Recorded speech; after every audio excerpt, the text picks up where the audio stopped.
ఈరోజు ఒక important topic అండి. మేల్ ఇన్ఫర్టిలిటీకి సంబంధించి చాలా మంది మేల్స్కి స్పర్మ్ అనాలిసిస్ లో ఉండటం మనం చూస్తూనే ఉన్నాం. కానీ స్పర్మ్ లో డిఎన్ఏ డ్యామేజ్ అనే ఒక థింగ్ ఉంటుందని చాలా మందికి తెలీదు. సో డిఎన్ఏ ఫ్రాగ్మెంటేషన్ ఇండెక్స్ కూడా ఈ మధ్య చాలా మంది మేల్ పాపులేషన్ లో పెరిగిపోతుంది అనమాట. So sperm contains DNA and also a tail. So head లో డిఎన్ఏ ఉంటుంది, టెయిల్ లో మొటిలిటీ కావాల్సిన ఫైబర్స్ ఉంటాయి అన్నమాట. సో ఈ డిఎన్ఏ ఎంత ఇంపార్టెంట్ అంటే ఇప్పుడు మదర్ నుంచి ఫాదర్ నుంచి 2 sets ఆఫ్ డిఎన్ఏ వచ్చినప్పుడు బేబీ తయారవుతుంది. సో ఫాదర్ డిఎన్ఏలో డ్యామేజ్ ఉన్నా కూడా ప్రెగ్నెన్సీ రాకపోవడంతో పాటు ప్రెగ్నెన్సీ వచ్చినా మల్టిపుల్ అబార్షన్స్ అయ్యే ఛాన్స్, లేదా ట్రీట్మెంట్స్ తీసుకున్న మల్టిపుల్గా ఫెయిల్యూర్ అవ్వటం, ఇవన్నీ చూస్తూ ఉంటాం. సో ఈ DNA damage, DNA fragmentation index కనుక హై ఉంటే మనం న్యాచురల్ మెథడ్స్లో లేదా లైఫ్ స్టైల్ చేంజెస్ ద్వారా డిఎన్ఏ డ్యామేజ్ని మనం రివర్స్ చేయొచ్చా, దీని గురించి మాట్లాడదాం. So simply the topic is, can you reverse the adverse effects of DNA damage in the sperm with life style changes? So first అండి, మెనీ పీపుల్ with infertility కానివ్వండి, due to lot of work stress, they are addicted to alcohol, addicted to smoking, especially software companies. వాళ్ళ కొంచెం break దొరికినా to relieve their stress, to relieve their burden, చిన్న puff తీసుకొని వస్తూ ఉంటారు. But do you know that smoking literally burns your sperms? So quit smoking. స్మోకింగ్లో తగ్గించడం అనే కాన్సెప్ట్ ఉండదండి. You have to quit smoking. But alcohol అనేది if you try to limit your intake then it's better. So smoking and alcohol biggest enemies for your sperm production. So వీటిని తగ్గించుకోవడానికి try చేయాలి. And next, మీరు తరచూ మీ work ప్లేస్లో if you are sitting for prolong periods, like continuous sitting and working on your laptops or bank jobs కానివ్వండి, software jobs, లేదా any place which requires prolonged hours of sitting will increase the heat production. Me thighs మధ్యలో ఉన్న heat production పెంచి heat వల్ల sperm damage అయ్యే chances ఉంటాయి. So heat is cross sperm. So heat అనేది sperm కి enemy. Anything which increases your heat, body heat, sperm చనిపోయే chances ఉంటాయి. అండ్ అలాగే డిఎన్ఏ డ్యామేజ్ కూడా అవుతుంది.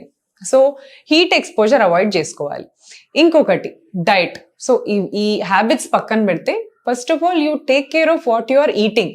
Your body, your every cell, మీ ఎగ్ కానివ్వండి, స్పర్మ్ కానివ్వండి, everything is made up of finally from what you are eating. So watch what you are eating అండి. Maintain a healthy diet. Healthy diet అంటే make sure that your diet contains fruits, vegetables, nuts, seeds and fish. స్పెసిఫిక్గా non వెజిటేరియన్లో fish ఎందుకు mention చేస్తున్నానంటే, that is the only thing which can't be contaminated. ఇప్పుడు chickens ఉన్నాయి లేదా lamb ఉంది, వీటికి మనం ఇంజెక్ట్ బయట నుంచి చేయగలుగుతాం, కానీ ఫిష్కి ఏమైనా ఇంజెక్షన్స్ ఇవ్వగలుగుతాము? You will freshly catch the fish and eat. So purest form of meat ఉంటుంది, plus lean form of protein ఉంటుంది అనమాట. సో ఫిష్లో ఉండే omega-3 ఫ్యాట్స్ కానీ, యాంటీ ఆక్సిడెంట్స్ కానీ, ఇవన్నీ కూడా very very important for your sperm production. So ఇలా healthy diet maintain చేస్తూ, ఫ్రూట్స్లో కూడా నాట్ ఆల్ ఫ్రూట్స్ అండి, బెర్రీస్ చాలా important, and pomegranate and also tomatoes. So tomatoes కూడా లైకోపిన్ అనే యాంటీ ఆక్సిడెంట్ ఉంటుంది. సిట్రస్ ఫ్రూట్స్లో విటమిన్ సి, క్యారెట్స్లో విటమిన్ ఏ. సో ఈ ఫ్రూట్స్ అన్ని వెజిటబుల్స్ మీ డైట్లో ఇంక్లూడ్ చేసేలాగా చూసుకోండి. Next point, full fat dairy. అంటే లైక్ ఇప్పుడు మిల్క్లో కూడా చాలా రకాలు ఉంటాయి.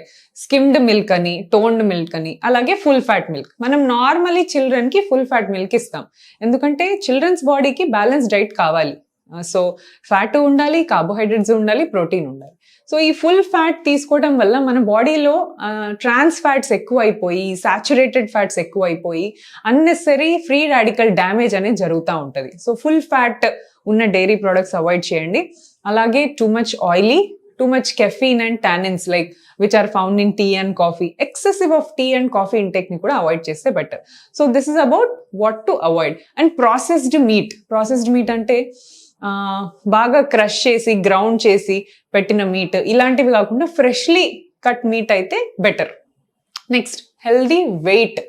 సో డైట్తో పాటు ఓవర్ వెయిట్ ఉండటం గురించి అందరూ చెప్తారు, ఎక్కువ వెయిట్ ఉండద్దు, లావుగా ఉండద్దు, మోడరేట్ వెయిట్ ఉండాలి అని. బట్ అండర్ వెయిట్ ఉండటం కూడా ప్రాబ్లమే అండి. So 2 extremes of the scale is bad for your sperm. So under weight ఉంటే అసలు మినిమం ఫ్యాట్ మనకు రిక్వైర్డ్ అనమాట టు ఫార్మ్ యువర్ హార్మోన్స్ కానీ, to form fat soluble hormones. ఈ మినిమం ఫ్యాట్ కావాలి. సో ఈ ఫ్యాట్ కూడా లేకపోతే మీ స్పర్మ్ ప్రొడక్షన్ ఎలా జరుగుతుంది? So you need some fat to produce adequate hormones. So under weight and over weight both are harmful. Maintain an adequate moderate amount of weight ఉండేలాగా చూసుకోండి. Next coming to exercise కూడా ఈరోజు చెప్పగానే sudden గా gym join అయిపోయి 7 గంటలు 6 గంటలు workout చేస్తే no, that is not that. Consistency is the key. మీరు వర్కౌట్ చేయండి, డైట్ చేయండి, 1 వీక్ 1 మంత్ కాదు. You should be at least consistent for 3 to 6 months because మన బాడీలో స్పర్మ్ ప్రొడ్యూస్ అవ్వటానికి 72 days పడుతుందండి. సో 72 days అంటే ఒక 3 months అన్నా మీరు డైట్ ఫాలో చేస్తే ఇప్పుడు స్టార్ట్ అయ్యే చేంజెస్ నెక్స్ట్ 3 months తర్వాత ప్రొడ్యూస్ అయ్యే స్పర్మ్ కనపడతాయి అన్నమాట. సో వాట్ ఎవర్ మీరు చేంజెస్ చేసినా ఇమ్మీడియట్ గా కాకుండా అట్లీస్ట్ 3 months ఆఫ్ టైమ్ మనకు important. So apart from all this, next reduce your stress levels and have proper sleep. So sleep కూడా continuous sleep of 7 to 8 hours is important. నేను night shift చేస్తాను, morning ఒక 2 గంటలు, మళ్ళీ lunch తిని మళ్ళీ ఒక 2 గంటలు, తర్వాత మళ్ళీ 2 hours. No, your body needs continuous sleep of 6 to 7 hours to replenish.